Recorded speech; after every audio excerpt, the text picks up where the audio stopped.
Malango, à 150 km de Dakar, site gouverné par un bras de mer nommé Mendis. Ses cases vert olive au toit rouge brique, sa mystique et sa symbiose avec la nature, sa symbolique en tant que centre expérimental des médecines traditionnelles et ses modestes habitants. Nous sommes ici au centre-ouest du Sénégal, à Fatick, en pays sérère. Le sérère, une des ethnies sénégalaises les plus ancrées dans ses traditions ancestrales, tant et si bien qu'elle tient à les préserver malgré la forte pénétration des religions révélées. Le Hoy, célébré ici depuis des décennies, est une illustration parfaite de cette volonté de préservation. Et cette édition 2025 est unique en termes de mobilisation après 3 ans d'absence. Un regard très positif, très positif. Comme vous le savez, depuis le Covid, nous n'avons pas organisé le Hoy. Mais cette année, vraiment, ça a été une reprise et une reprise en force, je peux dire. Il y a eu plusieurs équipes, notamment Région Métra, Prométra International, les Saltigui, les organisateurs qui ont fait un travail vraiment remarquable. Et cette année aussi, on a notifié la présence de la reine-mère de Casamance, qui est venue avec une délégation très forte, la délégation de Djaraf. Donc vraiment, tous les acteurs culturels se sont mis ensemble, main dans la main, pour réorganiser ce foyer 2025. On voit que les jeunes s'investissent et voilà, ils repensent, en tout cas les anciens pensent à la pérennisation de cette culture, ce qui est très important.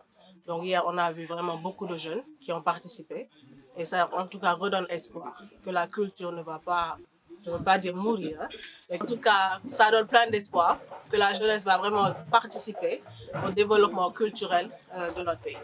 Célébré ce week-end du 26 au 27 juillet, au cœur de cette longue veillée de divination pratiquée depuis des millénaires, se trouvent notamment des saltigués, des maîtres voyants ou et guérisseurs qui se succèdent sur scène dans un cercle dédié pour prédire l'avenir, faire des prescriptions pour conjurer le mauvais sort, donner des informations générales sur le futur de la nation au rythme des tam-tams et des danses auxquelles se mêlent les proverbes et des devinettes devant une foule en délire.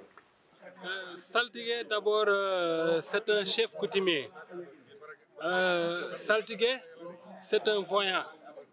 C'est quelqu'un qui prédit ce qui va se passer demain.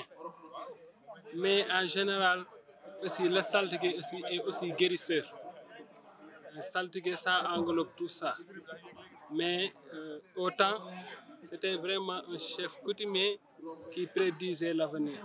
L'Ohoi, on ne peut pas dire exactement quand on a commencé à faire l'Ohoi. Parce que c'est une tradition sérère. C'est une tradition sérère qui date des siècles. Mais avec le docteur Eric Bodoussou, c'est modernisé comme ça. Mais avant, ce n'était pas modernisé comme ça. Oui, qu'est-ce qu'il y a de moderne dans ce que vous faites ici qui est différent? Voilà, tu sais, on est dans le monde de la technologie. Et avant, il n'y avait pas les téléphones portables, on ne filmait pas, il n'y avait pas de micro. Tu as vu?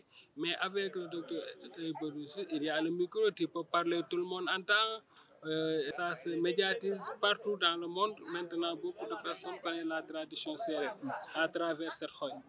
Il faut dire que saltigué, c'est ce qui prie vraiment. Sal, ça veut dire prier dans notre langue. À l'origine, c'est des sages qui se regroupent à l'approche de l'hivernage, puisqu'ils sont éleveurs, cultiveurs et pêcheurs. Ce qui les intéresse dans un premier temps, c'est les récoltes, puisque les récoltes seront bonnes. D'accord?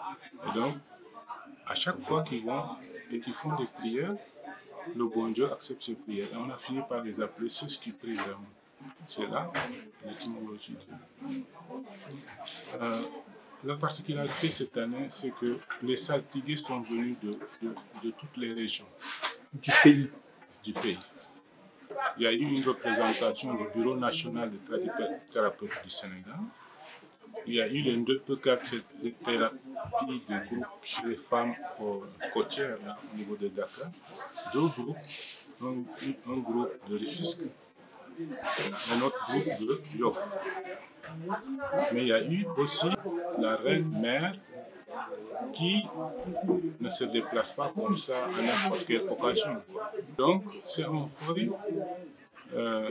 qui a été vraiment une grande réussite, surtout que tout le Sénégal qui se réunit en quelque sorte, en miniature, pour prier pour la paix sociale, la stabilité du pays et le bon hivernage.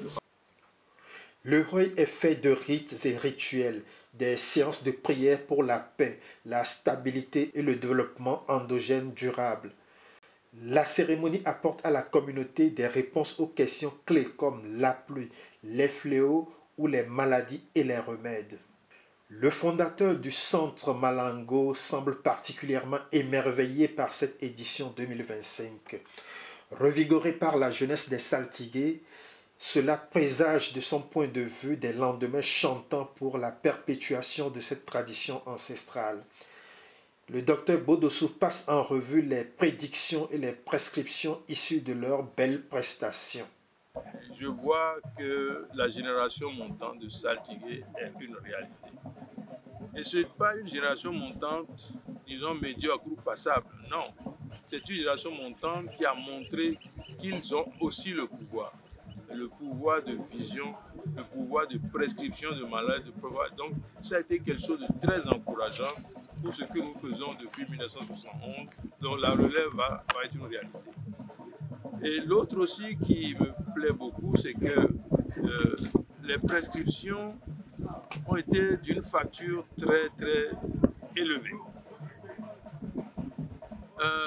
Au niveau, n'est-ce pas, vision pour le futur, eh bien, pratiquement eux tous disent Navet Bidinaba, les récoltes seront bonnes, quel que soit ce qu'on a semé. Ils ont dit aussi que très bientôt, il y a un homme politique qui va être passé à l'Orient éternel et que dès son départ, il y aura beaucoup de pluie partout, et avec des inondations possibles. Et au niveau prédication, ils ont dit aussi que la turbulence est une réalité au sommet de l'État. Mais ils ont dit qu'il faut que les femmes prescrivent 3 bols de lard et les garçons, les hommes, 4 bols de lard pour atténuer un peu cette réalité. Il y a d'autres, notamment la reine mère du bois sacré qui dit « Rassurez-vous, le bateau va tanguer et on arrivera à bon port » parce que c'est la réalité sénégalaise. Donc il y a beaucoup de prescriptions, de prédications. Et ce qui est plaisant, c'est qu'il y a un jeune, tout jeune, qui lui, il est pratique. Johnny, comme on dit, il dit, dans cette rangée-là, il y a une femme qui a des difficultés à mettre au monde parce qu'il y a tel qui l'empêche. Et la femme s'est montrée, tu seras Manguini. C'est extraordinaire. De l'autre côté, il y a une femme qui cherche du travail, métisse, elle ne peut pas, elle se Manguini. Avec des choses pratiques, immédiates qui se révèlent. Donc je dis, Khamkham Mugifi. Le Sénégal, le Sine, Khamkham, Barégoul, Esnaf. Jadis célébré de manière presque discrète et disparate par des centaines de villages sérères, la création par le docteur Bodossou du Centre Malango a rendu plus visible le Roy, entré dans l'agenda culturel du Sénégal et inscrit au patrimoine mondial de l'humanité en 2013. Depuis 1989, le Roy ne se célèbre plus dans un entre-soi absolu. La preuve, cette année, les chefs coutumiers lébou, communément appelés Djaraf, se sont fortement mobilisés aux côtés de leurs cousins sérères. En effet, les lébous se considèrent comme une synthèse des sérères et des djola. D'ailleurs, le Roy a ses équivalents aussi bien chez les lébous que chez les djola. Et ces différentes pratiques convergent vers la même finalité, le bien-être de la nation sénégalaise. Nous sommes venus aujourd'hui à Molango pour participer à cet grand événement qui est le Roy. Quelque chose qui se marie avec notre façon de faire en tant que lébou d'origine. Parce qu'il nous arrive souvent de faire des activités que l'on appelle les ndep ou les lel, ensemble voir l'avenir de notre pays. Il n'y a pas une différence spirituelle, je dirais, parce que la finalité n'est autre que la prévention et la sécurisation et une façon de voir quelles sont les mesures à prendre pour préserver la paix et la prospérité de notre pays. Nous avons toujours tendance à dire que quand vous dites Sérère, c'est Lébou, nos racines sont Sérères. Quand vous dites Diola aussi, nous dirons que nos racines sont Diola. Et ce qui magnifie cela n'est autre que le Aou qu'on a ensemble. Les Sérères disent Aou, les Lébou disent Aou et les Diola disent Aou. Ce qui se rassemble, ressemble, s'assemble. Et cette logique qui dit que les oiseaux qui ont les mêmes couleurs volent ensemble. Nous avons les mêmes initiatives, les mêmes projets en quelque sorte pour la paix et la prospérité. Une autre présence rare mais très remarquée à cette édition du Hoi a été la participation de la reine-mère du bois sacré, tout droit venue de la Casamance pour rehausser l'événement de sa présence. Avec sa forte délégation, elle a assisté aussi bien au panel qu'à la cérémonie proprement dite du Hoi. Sa Majesté Apoy Etam était assurément l'une des attractions de cette édition. Globalement, depuis que le Hoi n'est plus seulement une affaire de Sérères, des personnes de toutes les couleurs et de tous les continents peuvent venir voir et chercher à savoir.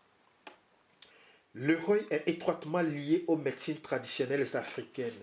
Depuis qu'il est célébré publiquement à Malango, il est aussi devenu une occasion de plaider la légalisation de cette médecine holistique issue des savoirs endogènes qui envisage l'être humain comme un tout dans son environnement. Une médecine qui s'occupe aussi bien du corps que de l'esprit, de manière indissociée. Cette année, un panel proposé par Regiometra a été consacré à cette médecine avec la participation des autorités politiques, des chefs coutumiers, des chercheurs et des universitaires d'Afrique et des États-Unis, ainsi que des journalistes intéressés par la question, lesquels ont été invités à repenser leur manière de traiter l'information ayant trait aux médecines traditionnelles africaines et aux tradipraticiens. Les dignitaires lébou ont à cette occasion défendu avec ferveur cette médecine aux côtés de Prométra et ses autres partenaires comme des chercheurs. Tous les participants ont tenu des discours allant dans le sens de la réhabilitation de cette médecine. Les dérives existent certes dans la pratique de la médecine traditionnelle, mais les médias ne doivent pas pour autant disqualifier l'entièreté de cette médecine. D'ailleurs, des dérives sont-elles absentes dans la pratique de la médecine conventionnelle? N'y a-t-il pas quelquefois d'errances thérapeutiques signalées dans cette médecine? Des opérations qui se sont parfois mal passées? Des négligences ayant entraîné la mort de patients? Au regard de ce questionnement, des participants appellent à plus d'égards pour la médecine traditionnelle.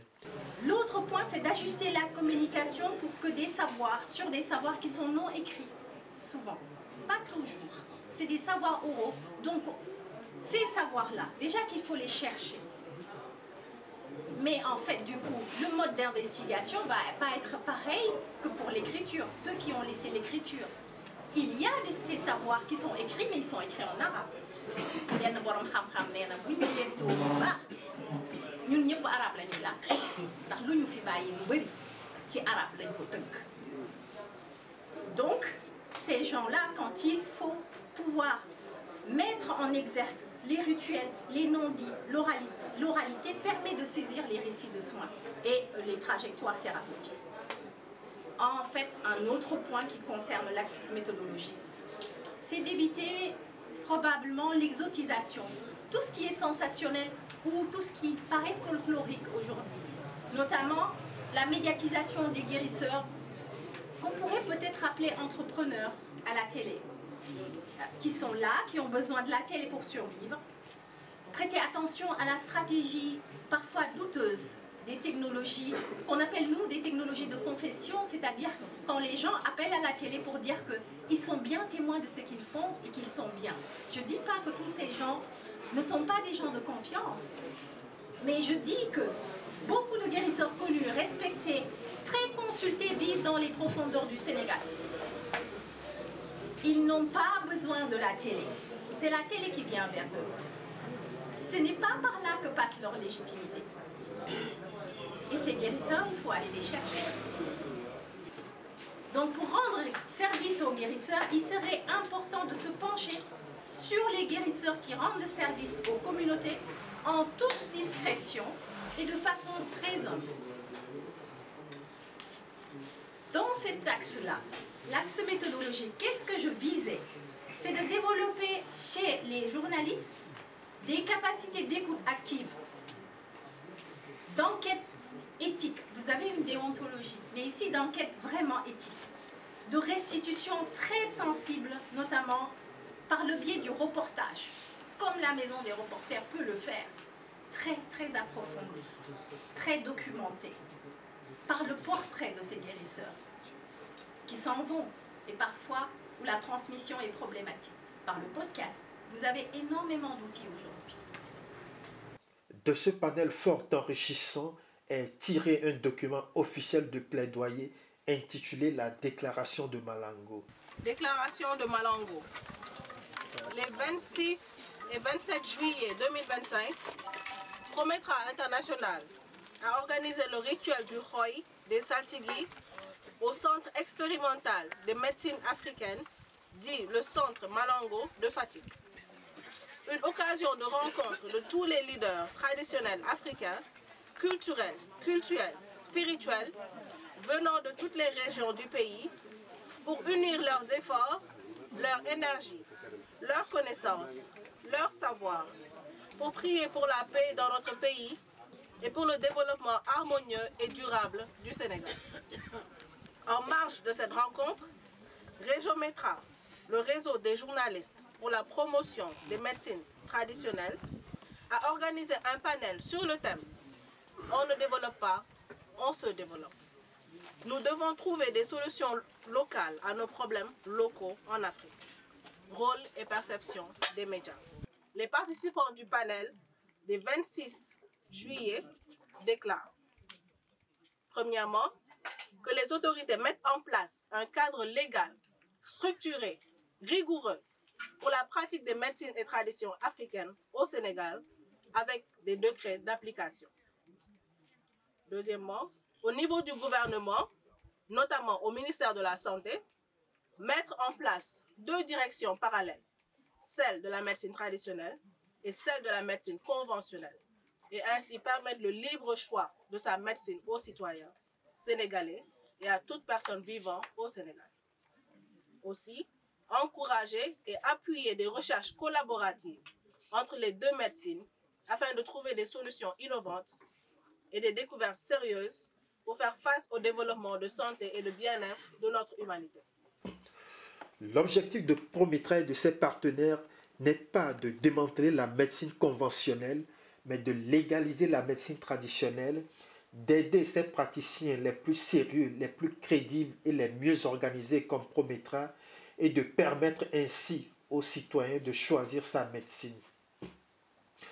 Le Centre expérimental des médecines traditionnelles de Malango, qui croule sous le poids des brevets d'invention, a fait ses preuves en la matière. Pour mémoire, CEMETRA est un projet phare de l'ONG Prométra, promotion des médecines traditionnelles, fondé en 1971 par le Dr Éric Bodossou.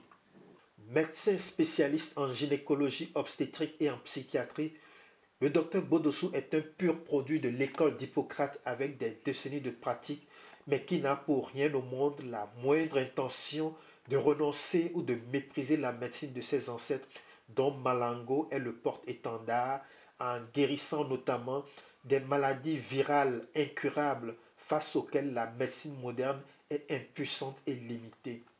Il s'agit entre autres du VIH-Sida, des hépatites et autres maladies. On doit au docteur Bodossou tout l'écho médiatique qu'a aujourd'hui le ROI, et qui est partie intégrante du bien-être et de la santé individuellement et collectivement. Ibrahima Diagne, ce scientifique qui connaît bien les molécules et les réactions chimiques à l'intérieur des êtres vivants, est lui aussi venu en toute humilité s'abreuver à la source des ancêtres après des années passées dans des labos manipulant ADN, ARN et autres protéines. Et je suis à la base un scientifique en biologie moléculaire, raison pour laquelle j'ai toujours été intéressé par ce qui se passe en Afrique dans le domaine de la santé. Pour moi, c'est une connexion avec mes racines. Donc, comme je suppose, une très grande partie, je ne sais pas si une grande partie, mais une grande partie des Africains, nous ne connaissons pas suffisamment nos racines. Et c'est une occasion pour moi de mieux les comprendre. Je suis ouvert. Je comprends que c'est à moi d'être patient. C'est comme un élève. Ce n'est pas à l'élève d'exiger du maître ce qu'il doit apprendre. C'est à l'élève de conserver la volonté d'apprendre. Donc je suis venu pour apprendre, pour voir. La perception est importante, surtout la perception de soi-même. Et d'une part, l'information est aussi importante. Je vous donnerai un exemple personnel qui est très pertinent, il me semble. C'est que en tant que biochimiste, je pensais que les solutions pour pouvoir, par exemple, traiter les maladies virales étaient du vaccination, etc., etc. Et il s'avère que au Sénégal, on parvient à soigner le VIH de façon permanente. Ouais, et la première fois qu'on me l'a dit, je n'y croyais pas. Mais comment présenter les brevets américains qui prouvent que cette méthodologie est effective, ça a changé ma façon de voir ce qui est africain. Et c'est là où j'ai commencé à comprendre qu'en fait, nous avons une perception négative de nous-mêmes qui fait que tout ce qui est fait en Afrique est automatiquement censuré et considéré comme inférieur par d'abord nous, Africains. Et nous devrons nous aider à mieux nous comprendre et aussi se débarrasser de ce complexe d'infériorité. Inscrit sur la liste du patrimoine immatériel de l'UNESCO, toujours avec l'apport du Dr Bodossou, le Heuil demeurera vivace malgré la prédominance des religions abrahamiques, parce qu'au commencement était la spiritualité universelle ancestrale, comme l'a rappelé en début de cette année la plasticienne Marianne Senghor à travers une exposition au thème évocateur de identité spirituelle universelle. Exposition à travers laquelle l'artiste invitait expressément les Africains à un éveil spirituel et à un retour vers leurs savoirs endogènes comme gage du développement. Cette position épouse parfaitement la mission de l'ONG Prométra dans son combat depuis 5 décennies contre l'impérialisme sanitaire occidental et pour la réappropriation par les Africains de leurs racines. Implanté sur 60 hectares et totalement ouvert, le centre Malango est une sorte de résistance de l'Afrique à cette domination et un moyen pour le continent de tenir le reste du monde par le pouvoir sanitaire. Mais vraisemblablement, Prométra et ses partenaires doivent encore se battre pour faire prendre conscience aux dirigeants africains de la nécessité, voire de l'urgence, de valoriser le travail du Centre expérimental des médecines traditionnelles CEMETRA, projet phare de Prométra situé en pays sérère à Malango. Soutenu d'ores et déjà par les chefs coutumiers à l'image du Jaraf, Prométra lance un appel à la mobilisation. L'organisation exhorte les instances supranationales telles la CEDEAO, la CEAC, la SADC ainsi que l'Union africaine à s'engager à ses côtés. Objectif affiché, obtenir la reconnaissance légale des médecines traditionnelles à l'échelle du continent avec le soutien des médias et de l'ensemble des dirigeants. Pour le docteur Bodossou, Ce combat est vital, salvateur et même existentiel pour l'avenir du continent, car la santé, nul ne l'ignore, est la base de tout développement. L'Afrique peut ainsi devenir le point d'ancrage des grands défis de santé et de bien-être de l'humanité. Et Malango, cœur battant du peuple sérère, se tient prêt à emporter le leadership.